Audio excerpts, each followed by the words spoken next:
4 years ago, there was a study done to determine if there was a correlation between church attendance and longevity.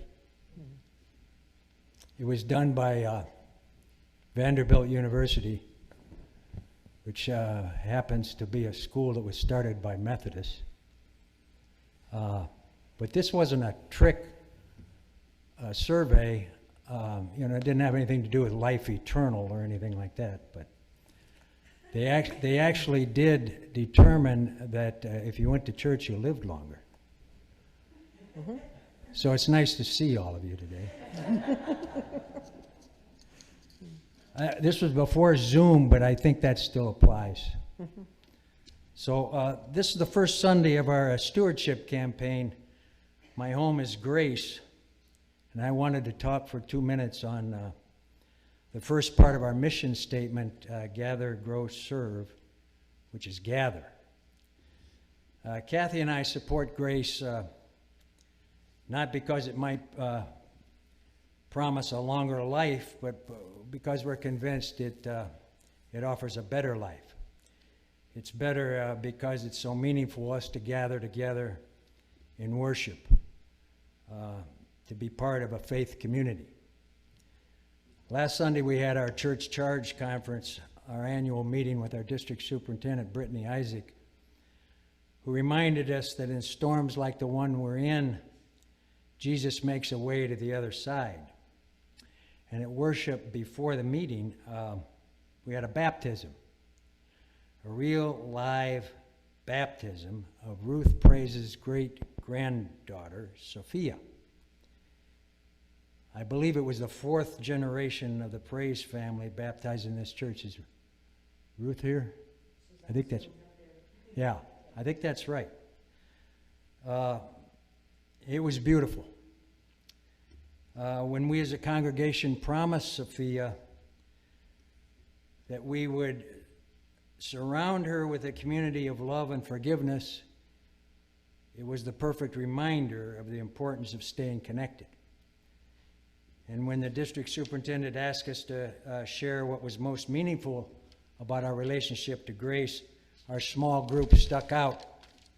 Bible study, Say Grace, Seekers, music ministry, Circle, book club, Grace on Race, Lake County United, our Christmas tree sale, only 4 weeks off now, prayer shawl ministry, women's support group. Some of us had just attended our first movie group in about 2 years, I think. Another reminder of how invigorating it is to gather and share as people of faith. We're getting through challenging and unprecedented times at Grace. We're grieving what we've lost in terms of time and people who may have become disaffected or unconnected. But there's a spirit here that reminds us that no matter what, this is home. And together as we continue to gather with God's help, we'll get to the other side, whatever that side looks like. I was sort of surprised how, even though I don't think I'll ever actually grow to like Zoom, and even though I miss choir and how I wish I could see more people and especially more kids, somehow we were drawn to the Zoom worship like it was some sort of a magnet. And I think it's because we all need that connection no matter how long we live. And that's why our family will continue to support Grace with our tithes and our offerings. Good morning. I am honored to be asked to speak with you this morning on behalf of the Stewardship Committee from this perspective of the second component of our mission statement, to grow in faith from believer to disciple. Perhaps it is appropriate that I've definitely grown up in this church, and Grace is my home. I've been coming to Grace for 63 years, a member for 50 years since my confirmation. I was baptized, confirmed, and married in this beautiful sanctuary. Both of my children were baptized and confirmed here. And some of you may remember my parents, also 50-year members. This congregation sent them on to their heavenly lives with an unforgettable and extremely touching funeral, a sanctuary full of love and support. My parents were the ones who instilled in me the love I have for this church and the importance of riding the highs and lows of any particular leadership. This is your family, they'd say, and you don't quit family. You stick with it and appreciate its gift to you no matter what. They also taught me that being a member means giving back to the church with time, talent, and offerings, and the importance of stewardship in all its forms. Stewardship, by definition, means to look after the world for God, something this church has taught me from a very early age. As Don Pierson reminded us last Sunday, our church is comprised of small groups, a method of growing our church from the inside out. We grow from believer to disciple in adult Sunday school groups, prayer and support groups, women's circle and book club, and other small group ministries like Grace on Race and the small group started by Carson Cook. It is interesting to note that Grow mission falls in between gather and serve, as we grow to gather, or we gather to grow, and we serve to grow as well. Have you ever not grown from even gathering and fellowship after church, or grown from the knowledge that our actions serve a greater good? To me, this is Grace United Methodist Church, empowered by the grace of God to reach inward and outward with our hearts and gifts. Personally, I have taken advantage of all the small groups Grace has to offer, and this has truly guided me on my way from believer toward disciple and furthered my followings of Jesus' teaching as a roadmap in my life. I am so beyond grateful for these opportunities. Some of my fondest memories of my youth are time spent within these walls, either in Sunday school or church dances. Yes, they had them. And especially in my confirmation process.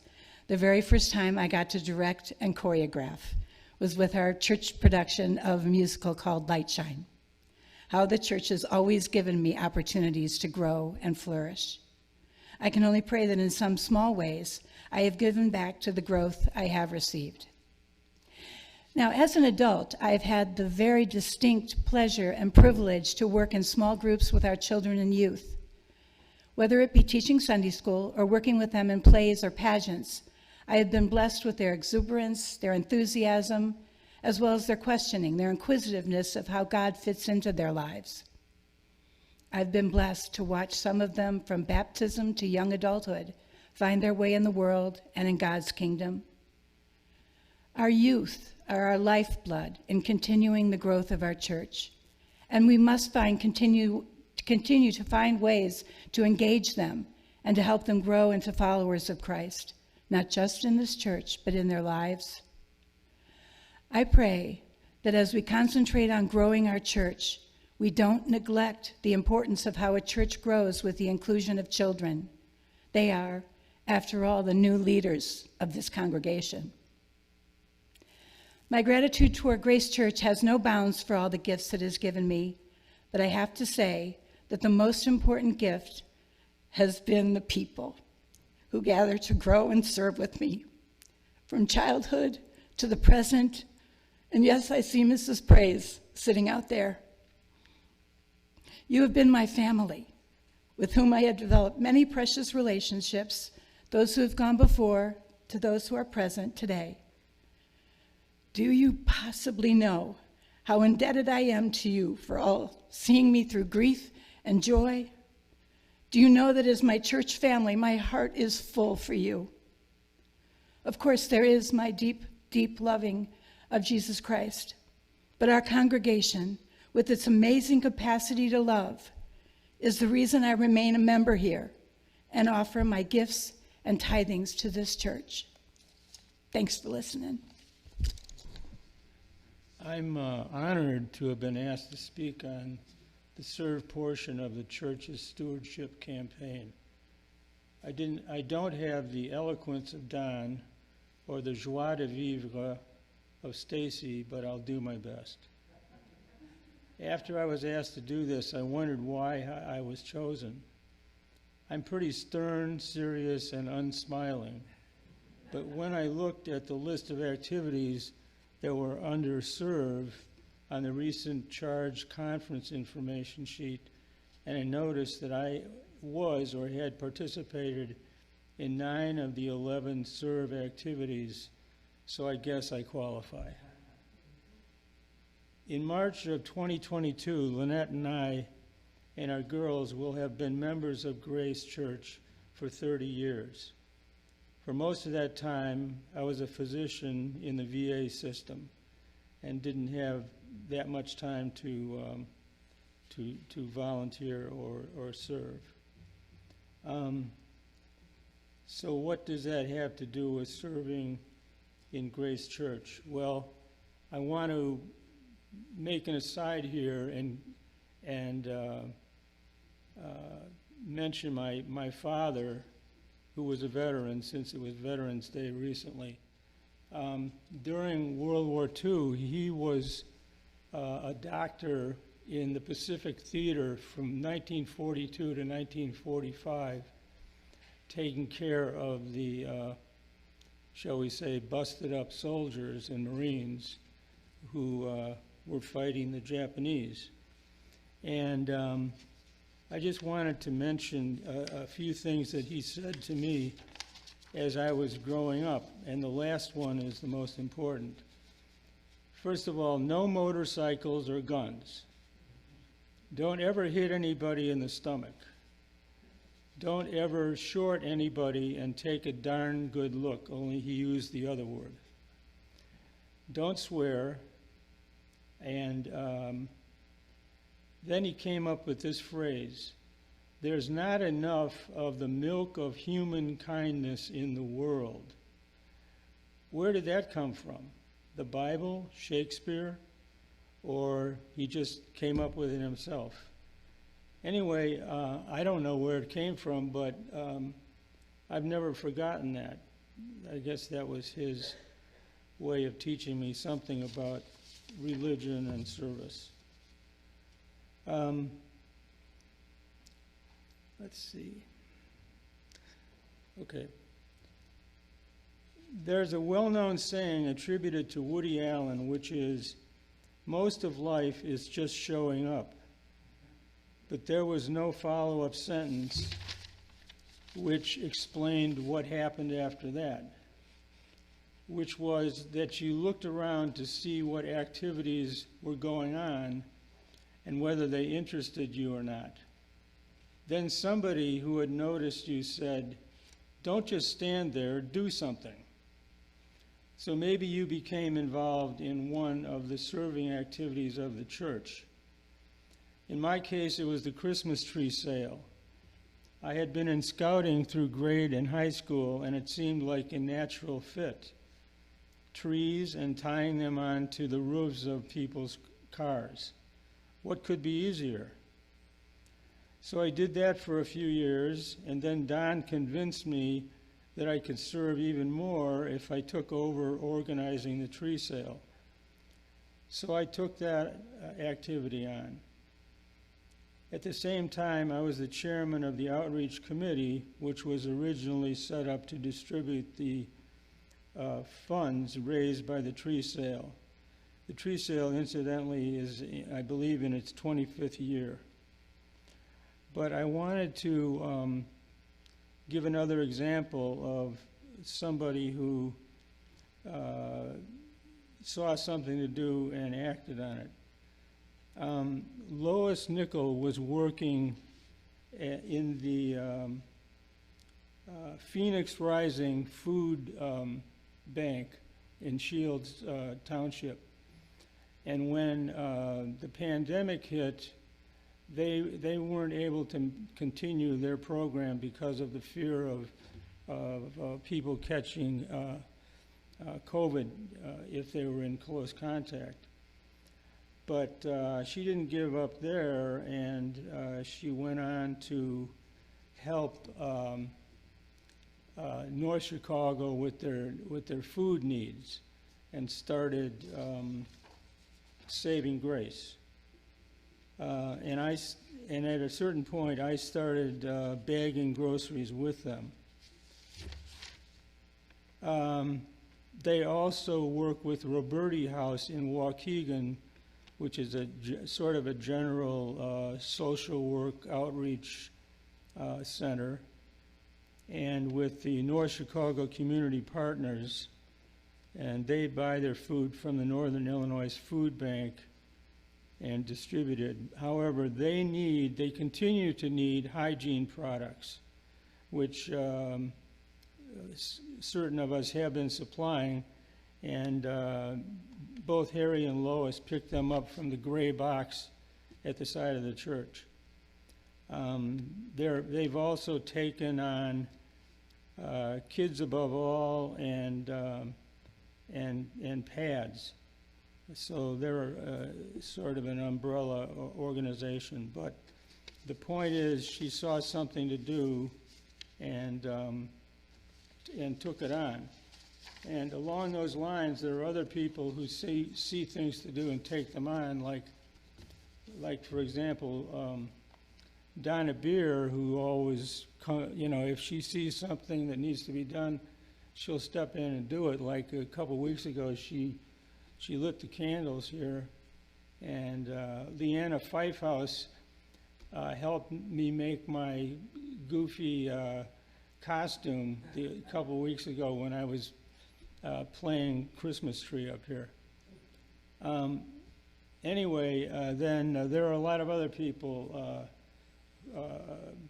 Molly is working above her pay grade and is always looking for ways to improve the church and serve in one way or another.